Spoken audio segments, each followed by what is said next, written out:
네, 이번 주말 걱정이고요. 다음 주도 또 걱정입니다. 비가 얼마나 어느 지역에 주로 내리는 것인지 김진두 기상재난 기자에게 또 대비 상황까지 들어보겠습니다. 안녕하십니까? 네, 어서 오세요. 어서 오십시오. 최대 그러니까 200mm 전국적으로 최대 200mm까지 비가 이틀 동안 내린 거군요. 어제부터 오늘까지 강우량을 보니까 네. 전반적으로 한 100에서 150mm 평균적으로 내렸고요. 네, 네. 많은 곳이 지금 200mm를 넘고 있는데 특히 전라북도 충청도 지역에 지금 비가 강하게 내리면서 네, 네. 특히 전북 지역의 강우량이 큰 폭으로 늘어나고 있습니다. 네. 전체적으로 내린 비의 양을 그래픽으로 좀 표현을 보면은 쉽게 알 수가 있는데 어느 지역에 비가 많이 내렸는지 또 어느 정도의 비가 내렸는지를 알 수가 있습니다. 그래픽을 좀 표현을 해주셨으면 좋겠는데요. 지금 색깔로 표시된 부분이 어제부터 오늘까지 내린 비의 양입니다. 네, 네. 보라색, 자주색으로 갈수록 더 많은 비가 내린 곳이고요. 중간에 빨간색으로 표시된 부분이 200mm가 넘는 비가 내린 지역입니다. 보시면 수도권이 역시 많은 비가 내렸고요. 그리고 전라북도, 충청도 지역에도 굉장히 많은 비가 내렸습니다. 네. 수도권 같은 경우는 어제 밤부터 오늘 아침까지 평균적으로 한 150mm 정도가 내렸고요. 네. 노원구 같은 경우는 198mm, 예. 강남은 141mm가 내렸습니다. 네, 네. 그런데 오늘 아침부터는 비가 잦아듦과 동시에 이 장마 전선이 충청 지방 쪽으로 이동을 하면서 상황이 달라졌습니다. 네, 네. 충청 지방의 강우량이 급속하게 늘어나면서 200mm 가까이 내렸고 특히 오늘 오전부터는 주로 전라북도 지역에 굉장히 강한 비가 집중되면서 이 지역은 현재 최고 강우량이 230mm까지 육박하고 있습니다. 네. 저렇게 서해안 쪽에 비가 많이 내리는 이유가 뭐 특별한 이유가 있습니까? 비구름이 서해상에서 접근을 하게 되면요. 해상을 지나다가 육상으로 올라가게 됩니다. 네, 네. 그러면 지형적인 차가 생기죠. 그러니까 약간 상승을 하는 그런 효과가 생깁니다. 그래서 그렇군요. 원래 있던 비구름이 조금 더 발달하면서 육상에 닿자마자 더 강한 비구름을 쏟아붓고 점점 동쪽으로 올라가면서 조금씩 약해지는 그런 형상을 보여줍니다. 네. 최대 200mm 가까이 서울에도 그렇게 비가 내렸는데 지난해처럼 뭐 강남역이 순식간에 침수된다든지 아니면 반지하 주택들이 침수된다든지 이런 소식은 다행히도 지금 전해지지 않고 있는데 어떤 요인이 무엇입니까? 사흘 전 상황하고 좀 비교를 해보죠. 사흘 전에 재난 문자가 도입된 이후에 시범 운영되고 있었는데 처음 재난 문자가 수도권에 발령이 됐습니다. 네, 서울 네. 지역이 많이 발령이 됐었죠. 네. 그런데 이번에는 밤사이 비가 많이 오긴 했지만 재난 문자가 발령이 되지 않았습니다. 네. 이유는 분산이 됐다는 거죠. 재난 문자의 조건이 시간당 50mm의 비가 내리고 동시입니다. 동시에 예, 예. 3시간 강우량이 90mm에 달했을 때 내려지게 됩니다. 그러니까 그걸 극한호우라는 말로 표현을 했고 네. 피해가 발생할 수밖에 없는 강우량이라고 그래서 극한호우로 표현을 한 건데 네, 네. 사흘 전에 소낙성으로 굉장히 강한 비가 내릴 때는 시간당 72mm가 기록이 됐는데 네.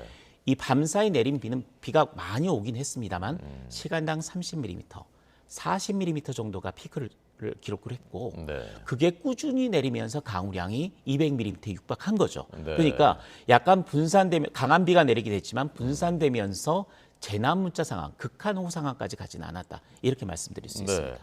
그러면 이번 주말이나 다음 주에는 그런 극한호우 갑자기 막 쏟아지는 그 가능성이 있습니까? 이번 주말까지는 내일까지죠. 네. 내일과 모레까지 아마 비가 이어질 것으로 보이는데 네, 네. 충청 지역과 전라도 같은 경우에 특히 주의를 해야 될 것 같습니다. 예. 다시 한번 그래픽을 좀 보면서 설명을 네, 드리겠습니다. 네. 지금 보시는 화면이 현재 상황입니다. 현재 상황에서의 비구름의 모습입니다. 네, 네.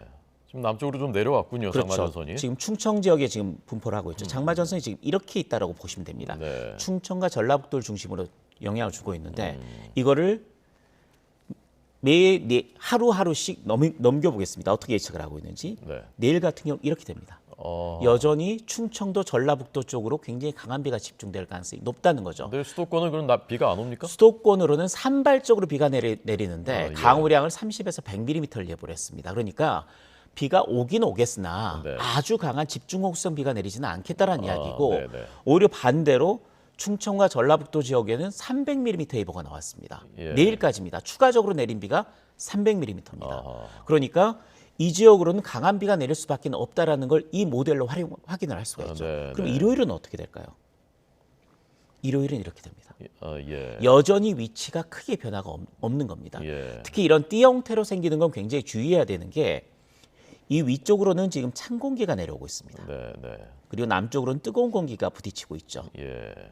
이런 상태에서 이렇게 띠 형태의 구름이 발생하는 건데 예. 이렇게 띠 형태의 구름이 발생하면 굉장히 오랫동안 그 지역에 머물면서 계속 비를 쏟아붓는 형태를 보입니다. 네. 사흘 전에 일본 규슈 남부에 쏟아졌던 400mm 강수량. 네. 그때도 이런 패턴이 똑같이 형성이 됐던 겁니다. 그러니까 내일과 모레 주말 휴일까지는 충청과 전라북도, 전라남도까지 네. 굉장히 주의를 기울여야 한다는 걸 이 모델로 확인할 수가 지금 있습니다. 저 빨간색 표시된 부분이 그 특히 이제 충청과 전북의 경계 정도 되는 그 지역인 그렇죠. 것 같은데요. 정확하게 이 위치를 특정할 수는 없습니다만 어느 정도 위치에 걸릴 거라는 건 어느 정도 볼 수가 있죠. 네, 네. 현재 위치를 상으로 보면 충청에서 전라북도 쪽이 약간 치우친 쪽으로 보이는데 네, 네. 이렇게 된다면 이 상황에서 주의해야 될 거는 이 주변의 다죠. 충청, 전라도, 특히 경상북도까지 위험권에 둬야 됩니다. 예. 그리고 파란색은 비는 다 이제 오는 곳. 비는 오는 곳인데 강도는 그보다 약하다. 예. 또 산발적으로 오기 때문에 추가적으로 피해가 발생할 가능성은 이 지역보다는 이 동그라미를 친 지역보다는 좀 낮다. 네. 이렇게 말씀드릴 수 있습니다. 일요일 상황이고요. 그 다음 날도 일요일입니다. 있습니까? 그 다음 날? 볼까요? 다음 주가 좀 관심이 됐는데 네. 이렇게 아이고, 됩니다. 다음 주 월요일이고요. 다음 주도 심상치 않군요. 화요일엔 잠깐 쉬어갑니다. 아하. 그런데 수요일 좀 볼까요? 수요일엔 북한 지방 쪽으로도 또 올라갑니다. 아, 저희가 임진강 쪽 아닙니까? 그렇죠. 이게 휴전선 이북 쪽에 이렇게 강한 비가 집중이 되면 네. 북한도 그 댐을 비워야 됩니다. 네, 네. 이 정도 많은 비가 내리면 댐으로 몰리기 때문에 댐 수위를 낮춰야 됩니다. 네, 네. 그러니까 만일에 환강댐이 방류를 한다. 예고 없이 방류를 하겠죠. 네. 그럴 경우에 우리가 주의 깊게 봐야 되는 시기가 다음 주 화요일이나 수요일. 네. 큰 비가 내리기 전에 방류를 하기 때문에 예. 그 상황을 좀 주의 깊게 봐야 될 것으로 그러니까 보입니다. 아까 한 총리가 그래서 환강댐 방류 대비해야 된다. 그렇죠. 예고라도 하면 좋은데 지난번에 예고하지 않았기 때문에. 지금 보시면 지금 장마전선 주로 충청 쪽에 머물고 있고 일요일까지 충청 쪽이란 말이죠. 네. 그리고 다음 주 월요일 다시 또 우리나라 내륙이고 네, 네. 다음 주 화요일, 수요일 정도쯤에 북한 지방 쪽으로 올라가기 때문에 네. 그때 상황을 특별히 주의 깊게 봐야 된다는 네. 거예요. 자, 본 김에 목요일, 금요일까지 한번 쭉 보시죠. 좀. 그럴까요? 네. 이게 지금 수요일까지 상황이었고요. 네, 네. 목요일은 어허. 장마전선이 남쪽으로 내려가 버립니다. 완전히 가는 겁니까? 이렇게 되면 장마가 끝났다라고 할 수도 없습니다. 없습니까? 왜냐하면요. 예. 장마가 끝나려면 장마전선 이렇게 가야 됩니다. 아. 근데 다시 남쪽으로 내려왔다는 거는 아. 장마 전선을 밀어 올려서 장마 끝 무더위 시작이라고 부르짖어야 할 북태평양 고기압 세력이 약하다는 이야기입니다. 네, 네. 여전히 이쪽에 장마 전선이 형성된다는 거는 그래서 다음을 예측하기가 어렵다는 거죠. 예. 왜냐하면 그 다음 날을 볼까요? 계속 이 부분에 머물러 있습니다. 아, 이게 또 올라올 수 있다는 얘기군요, 그러니까. 그래서 또 올라오는 걸 예보를 하고 있죠.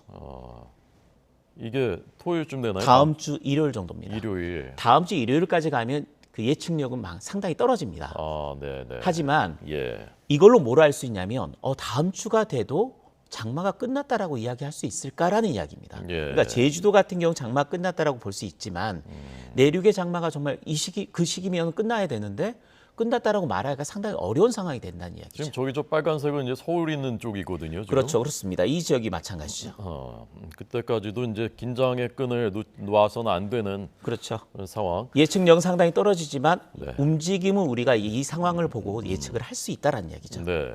걱정이 되는 것은 이제 이렇게 장기간 동안 비가 많이 쏟아지면 점점 지반은 약해질 것이고 아까 저희가 그 산사태 그 무서운 모습도 봤는데 아까 그 서울에도 그 거대한 돌축대가 무너지는 거 보니까 이게 정말 심상치 않구나 싶더라고요.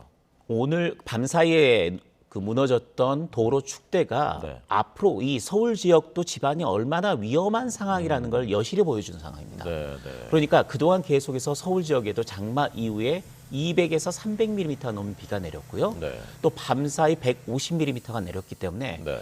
평균 강수량이 400mm를 넘어선다고 봐야 되겠죠. 예. 그런 상황이라면 지반이 머금을 수 있는 물의 함량, 그러니까 수분의 함량이 이미 넘어선 상태입니다. 네. 그러니까 지반 자체가 안반 지역이 아니고 뭔가 축대를 쌓았거나 옹벽을 쌓았거나 네, 네. 또는 약간 그 지질학적으로 좀 불안정한 지역이라면 예. 시간당 30mm, 시간당 50mm의 비가 내린다면 언제든 굉장히 위험하게 붕괴될 수 있는 상황에 임박해 있다라고 보면 됩니다. 네. 다행히 오늘은 잠깐 비가 쉬어가고요. 예. 내일까지도 조금 쉬어갈 것 같습니다. 네, 그 네. 사이에 오늘과 내일 사이에 정말 안전한 곳은 없는지, 위험한 곳은 없는지, 네. 또 보강할 곳은 없는지 다시 한번 검토를 해야 되고 네. 공무원들이 좀 주의 깊게 집중적으로 이걸 네. 점검을 해야 합니다. 여기가 지금 서울 연희동입니다. 아까 저희 현장 취재 기자가 전해드렸던 그 현장인데요. 서울 연희동에 저런 돌 축대가 무너질 거라고 뭐 상상이나 했겠습니까? 저런 축대가. 안쪽이 조금 그 약한 안반인 그 토양 지층인 것 같고요. 아. 그 옆에 돌로 쌓아놓은 형태이기 때문에 네네. 상당히 빗물이 많이 들어가면 그 자체가 그 안에서 잡아주는 게 없기 때문에 굉장히 위험한 상황은 맞습니다. 네. 산사태 가능성도 크지 않습니까? 이제 지방에는 특히 이제 산 밑에 주택들이 많고 거기 사시는 주민들 또 노약자들도 많고 한데요. 산사태를 어떻게 대비해야 되겠습니까? 앞서 사진에서 봤었죠. 네. 그 영상에서 봤는데 굉장히 위험한 상황입니다. 산사태는 보고 피하는 건 거의 불가능합니다. 네, 네. 그래서 어쩔 수 없이 산사태 예측 정보, 또 산사태 특보로 봐야 됩니다. 예. 잠깐 화면을 전화를 해주실까요? 그 인터넷상에서 산사태 정보 시스템이라고 치면 이 화면이 나옵니다. 산사태 정보 시스템. 네. 네, 네. 산사태 위기 경보가 어느 단계인지, 네, 그리고 네. 중요한 게 예. 바로 이 부분입니다. 이 부분에서 어느 지역에 파란색으로 표시된 부분이 산사태 주의보, 예. 붉은색으로 표시된 부분은 산사태 경보입니다. 아하. 그러니까 지금 전체적으로 전국적으로 산사태 위기 경보가 4단계 중에 가장 높은 단계인 심각 단계까지 올라가 있고요. 네. 또 이렇게 내린 상태에서 비 상황을 더해서 어느 지역에 산사태가 날 가능성이 높다라는 걸 직접 발표를 해줍니다. 네, 네. 산사태 주의보 구역도 위험하지만 예. 빨간색으로 표시된 산사태 경보 구역, 지금은 전라북도 지역에 집중돼 있거든요. 네. 이 지역 같은 경우는 산사태 경보 문자를 받으시면 주민들은 즉시 대피하셔야 합니다. 네. 특히 이제 지자체에서 취약한 곳이 없는지 잘 살펴주셔야 되겠고요. 조금이라도 전조 증상이 있으면은 좀 과할 정도로 대비하라라는 것이 이제 기본 맞습니다. 철칙이지 않습니까? 철저하게 대비해야 되겠습니다. 아까 보니까 강남 쪽에 이번에도 네. 침수까지는 아니지만 도로가 많이 이제 물에 잠기고 차들이 가도 되나 안 되나 싶을 정도의 이제 그런 상황들이 많이 이제 제보 영상 보여드렸는데 강남 쪽은 어떻게 이번에 괜찮습니까?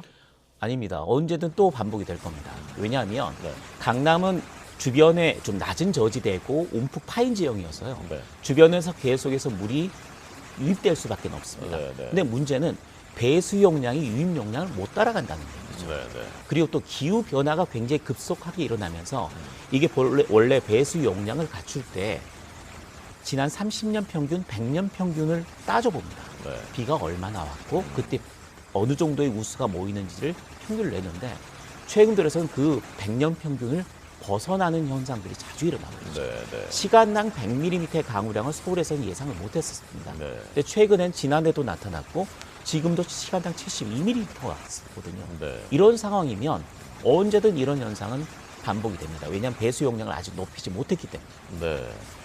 자, 지금 보여드리는 영상들이 바로 이제 어제 상황입니다. 서울 논현역과 또 강남 일대에 물이 차오르는 모습. 그러니까 저기 배수구가 있습니다만은 배수구가 이걸 이제 받아들이기에는 턱없이 부족한 거죠. 우수로 용량이. 모아서 그걸 빨리 강 쪽으로 빼줘야 되는데 네. 그 용량이 저렇게 들어오는 우수를 다 처리하지 못하니까 예. 당연히 막히면서 계속해서 수위가 높아지는 그런 현상이 반복될 수밖에 없는 거죠. 네. 물막이판 이제 설치가 중요하다 그래서 이제 많이 이제 물막이판이 설치됐다고 하는데 어느 정도 효과가 있습니까? 가장 중요한 게 지난해 상황에서도요. 네. 물막이 판을 했었던 곳은 다행히 침수를 막을 수 있었습니다. 네. 어느 정도 무릎 정도 높이의 물막이 판을 하면 네. 물이 실내로 유입되는 걸 막을 수는 있거든요. 네, 네. 그게 안 되면 모래주머니를 높이 쌓는 것도 어느 정도 효과를 볼 수가 있습니다.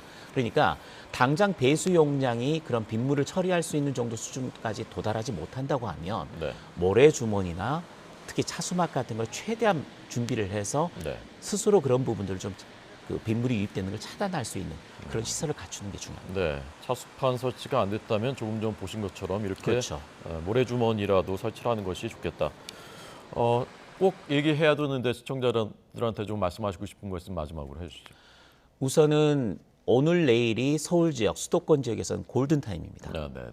비 피해가 추가적으로 나타날 수 있는 것을 미리 점검하고 예비할 수는 굉장히 중요한 시기가 되겠고요. 반면 충청과 전라북도 지역은 오늘 낮까지 비가 굉장히 강하게 내리고 네. 또 오늘 밤 사이도 한 차례 정도가 더 내립니다. 충청과 전라북도 지역은 이전에도 많은 비 피해가 났던 곳이고요. 네. 계속해서 많은 비가 내일까지 300mm 예보가 나왔고 일요일까지도 안심할 수가 없는 상황이기 때문에 네. 특히 충청남도와 전라북도 지역, 특히 경상북도 북부 지역 이 세 곳은 각별하게 주의하셔야 합니다. 네, 알겠습니다. 김진두 YTN 기상재난 기자였습니다. 감사합니다.